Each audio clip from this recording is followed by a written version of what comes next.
she was out of the baby bed by then, and she was always standing in front of the TV sucking her passy. She would know what's going on, but she couldn't talk. She could just look, laugh, and and play. So this one was in the baby bed. You know the playpens, the baby beds that got the railings on. Yeah. She couldn't even, well, she could crawl.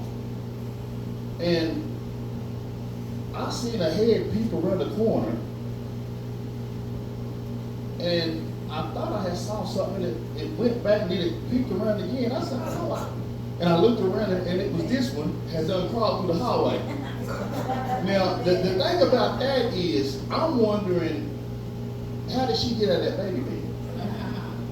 Because she's on a pacifier, and she's not strong. She can't reach up and get her out. So I pick her up and I take her back. I don't know what threw me off.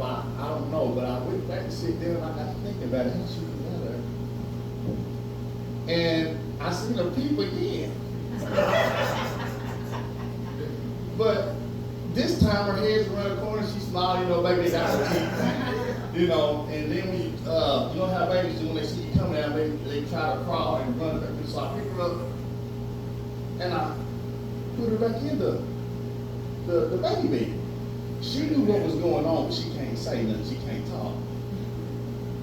So I go back in there and sit down. I act like I go back, but I didn't go back.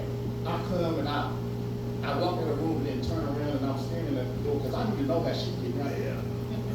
I know I got to, now how you getting out? So I'm peeping around. She can't walk. She barely can crawl. And this is what let me know she's brave, because she don't mind a little thing on her head. So what she was doing was getting her little old short leg up over that, I don't know how she got over the rail of the baby bed, and get it to where she can hang on them bars. And she let go and drop and fall on her head. And she was out. So, but the thing about it is she did not cry. She had to laugh. I said, that's how she doing that. She's brave.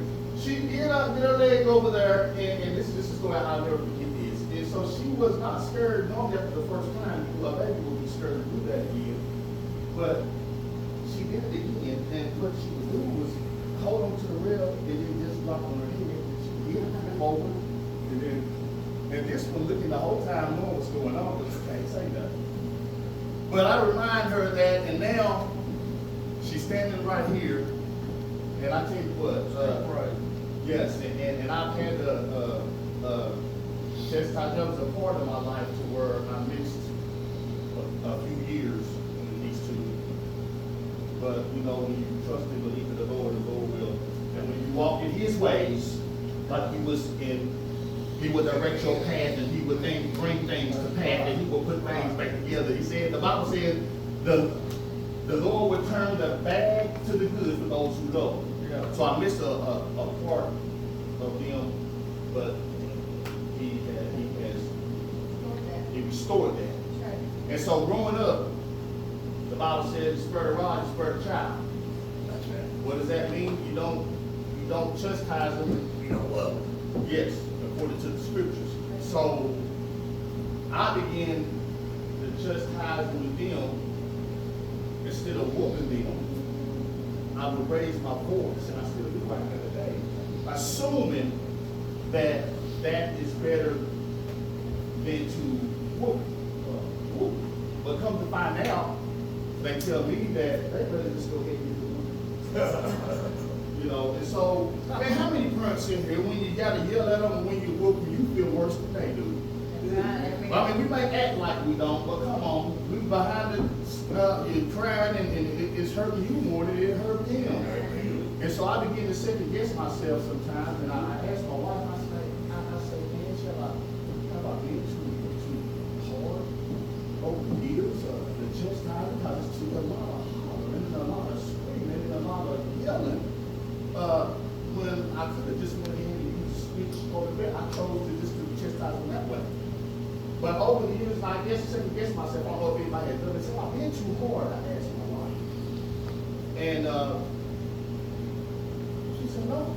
Because there's some things that they need to know. Because the Bible said to bring them up as a child, and when they grow old, they won't depart from the word. Which means they're going to know to make the right decisions. They're going to know to make the right choices. They're going to know to say, no, I don't want that man. That's right. He ain't lining up with the word. Come on. You know. And they know the word. And they know the word. They're going to be able to make the right choices and the right decisions. And this goes for everybody. Bring them up from the child. When they grow old, they won't depart from the word. But I got to talking to the Lord, and the Lord spoke to me and told me it was supposed to be, for those of you who have been through this and feeling hurt, God, you got to chastise, it's supposed to hurt you also. But the thing about that is when the Lord takes my last breath and I'm dead and gone, they're going to remember the things that I taught them, the way that I understand, the way that they taught me, and they're going to be like, you know what, I'm glad my daddy taught me this. Because if he hadn't taught me this, I would be with that. If he hadn't taught me this, then I would be living in that. Amen. And so as time go by, and like I tell them, when you grow up, the Lord allows you to stay and live another day. I tell both of them that you will one day understand. Y'all know how we say, when we get older, if I knew what I know now, I'm trying to teach them to what they know now. That's right. And I say that because it's your birthday day, love you, and many more.